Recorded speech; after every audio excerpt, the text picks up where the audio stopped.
அகிலம் நியூஸ் நேயர்களுக்கு வணக்கம். இன்றைய நாளுக்கான இரவு நேர பிரதான செய்திகள்.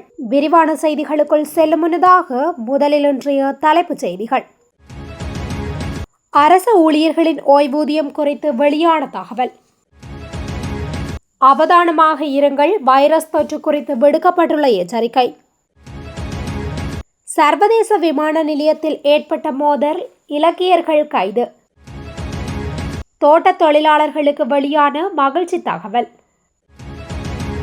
திருகோணமலை புத்தர் சிலை விவகாரம், சிறையில் உள்ள ஹசபத்தேரர் மற்றும் 2 பிக்குகள் விளக்கமறியலில். யாழில் 2 மரண தண்டனை விதித்து தீர்ப்பு. வாகன விலை மேலும் உயருமா? நாடாளுமன்றத்தில் காரசாரமான விவாதம்.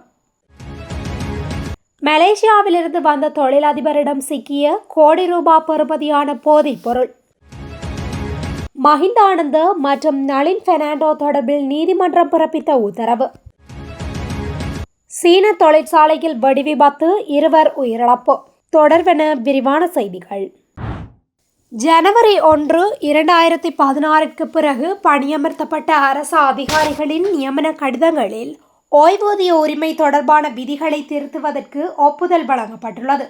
அரசு ஊழியர்களுக்கு மிகவும் பொருத்தமான பங்களிப்பு ஓய்வூதிய திட்டத்தை அறிமுகப்படுத்துவதற்கான 2016 பட்ஜெட் முன்மொழிவின்படி ஜனவரி 1, 2016 முதல் பொதுப்பணியில் சேர்க்கப்பட்ட அனைத்து அதிகாரிகளின் நியமன கடிதங்களிலும் இந்த நியமனம் ஓய்வூதியத்திற்குரியது. உங்கள் உரிமையுள்ள ஓய்வூதிய திட்டம் தொடர்பாக அரசாங்கத்தின் எதிர்கால கொள்கை முடிவுக்கு நீங்கள் உட்பட்டிருப்பீர்கள் என்று குறிப்பிடப்பட்டுள்ளது. இருப்பினும் ஜனவரி 1, 2016 பிறகு பொது சேவையில் நியமிக்கப்பட்டவர்களுக்கு புதிய ஓய்வூதிய திட்டம் இன்னும் செயல்படுத்தப்படவில்லை. மேலும் 2026 வரவு செலவு திட்டத்தில் தொடர்புடைய நியமன கடிதங்களில் குறிப்பிடப்பட்டுள்ள ஓய்வூதிய நிபந்தனைகளை திருத்துவதற்கு முன்மொழியப்பட்டுள்ளது.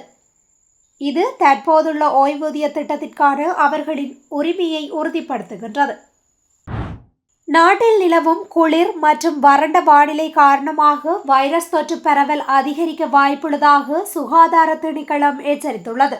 காய்ச்சல், இருமல், தடிமன், தொண்டை வலி, கடும் தலைவலி, தசைவலி, வாந்தி, வயிற்றுப்போக்கு மற்றும் சுவாசிப்பதில் சிரமம் போன்ற நோய் அறிகுறிகள் 3 நாட்களுக்கு மேல் காணப்படுமாயின் மருத்துவ ஆலோசனையை பெற்றுக்கொள்ள வேண்டும் என அறிவுறுத்தப்பட்டுள்ளது. கம்பஹா மருத்துவமனையின் சிரேஷ்ட மருத்துவ அதிகாரி மருத்துவர் ரவீந்திர உடகமகே இதனை குறிப்பிட்டுள்ளார். இந்த காலப்பகுதியில் சிறுவர்கள் மத்தியில் வைரஸ் தொற்றுகள் அதிகரிப்பதாகவும் மருத்துவ அதிகாரி மருத்துவர் ரவீந்திர உடகமகே குறிப்பிட்டார். இதனிடையே நாட்டில் பல பகுதிகளில் வழித்தரச்சுட்டன் ஆரோக்கியமற்ற நிலையில் உள்ளதாக அறிவிக்கப்பட்டுள்ளது. தேசிய கட்டட ஆராய்ச்சி நிர்வாகத்தினால் இன்று காலை இற்றைப்படுத்தப்பட்ட அறிக்கையில் இந்த விடயம் குறிப்பிடப்பட்டுள்ளது.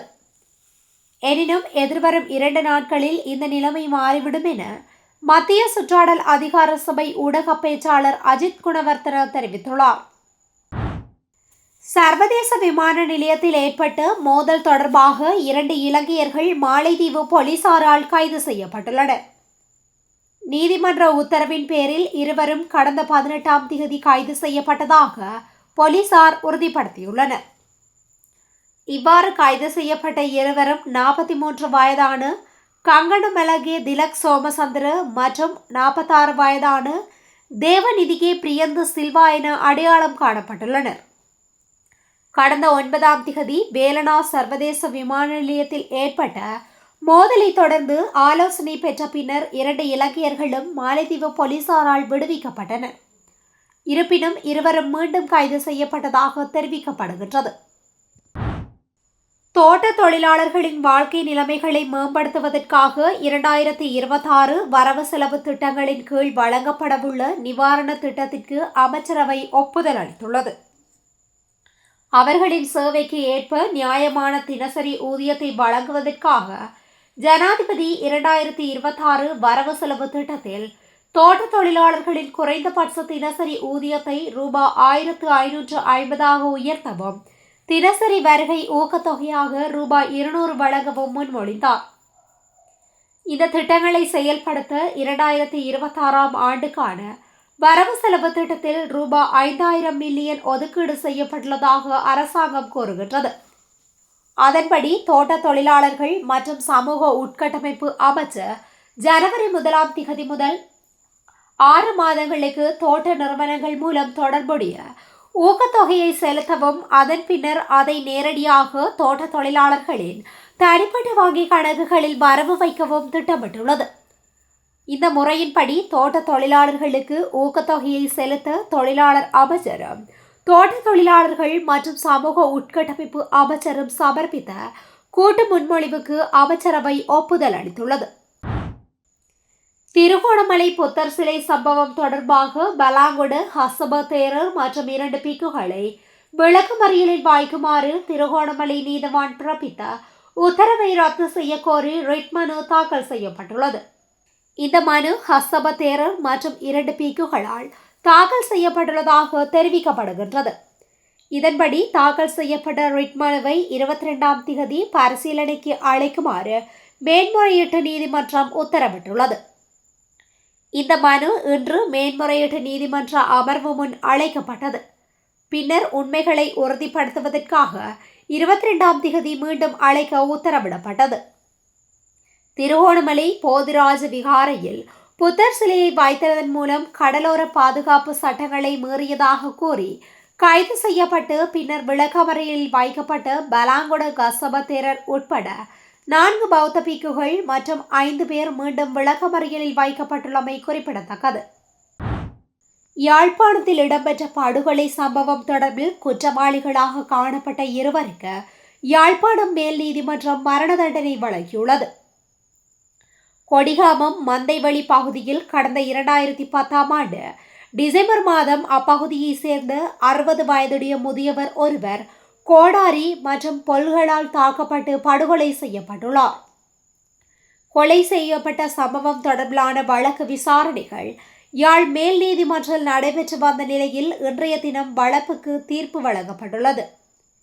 தீர்ப்புக்காக வழக்கு மன்றில் நீதிபதி DS ஜூசைதாஸ் முன்னிலையில் எடுத்துக்கொள்ளப்பட்ட போது எதிரிகளான 2 மன்று நியாயமான சந்தேகங்களுக்கு அப்பால் குற்றவாளிக்காக கண்டு 2 மரண தண்டனை விதிக்கப்பட்டது. ஜனாதிபதியால் தீர்மானிக்கப்படும் திகதியில் நிர்ணயிக்கப்படும் இடத்தில் குற்றவாளியின் உயிர் பிரியும் வரை தூக்கிலிடுமாறு இந்த மன்று பரிந்துரைக்கின்றது என்று நீதிபதி தீர்ப்பளித்தார்.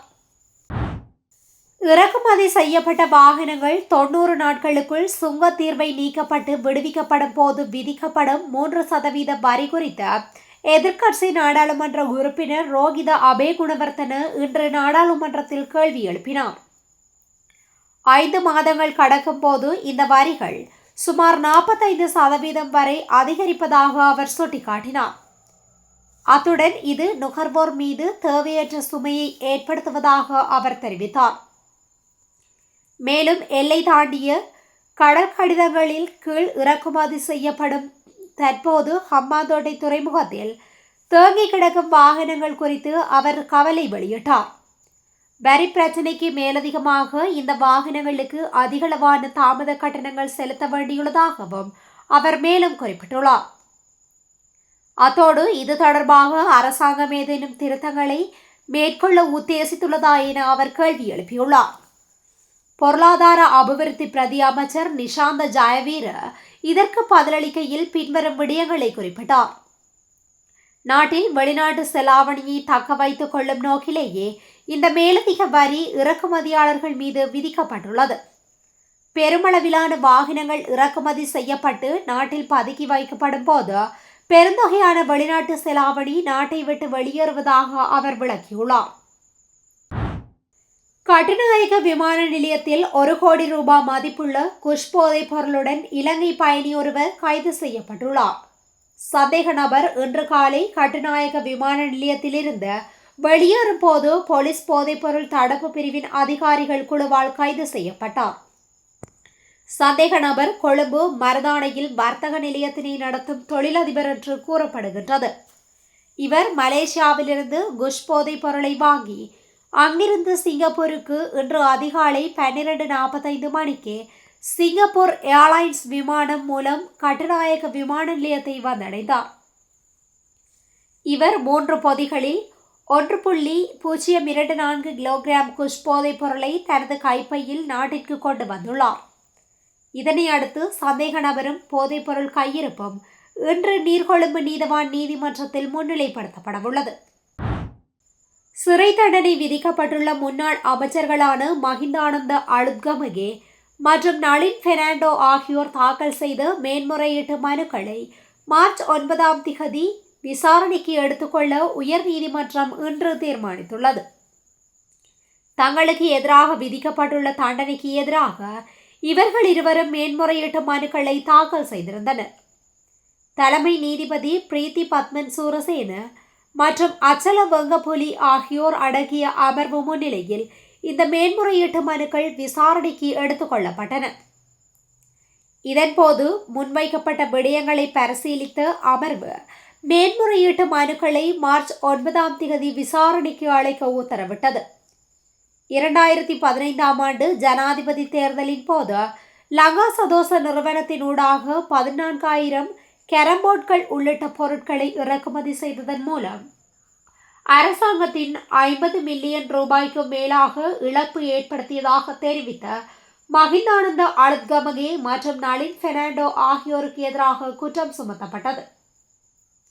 விசாரணைகளின் முடிவில் இருவரும் குற்றவாளிகள் என நிரூபிக்கப்பட்ட நிலையில் மஹிந்தானந்த 20 ஆண்டுகளும் நளின் பெர்னாண்டோ 25 ஆண்டுகளும் சிறை தண்டனை விதிக்கப்பட்டமை குறிப்பிடத்தக்கது.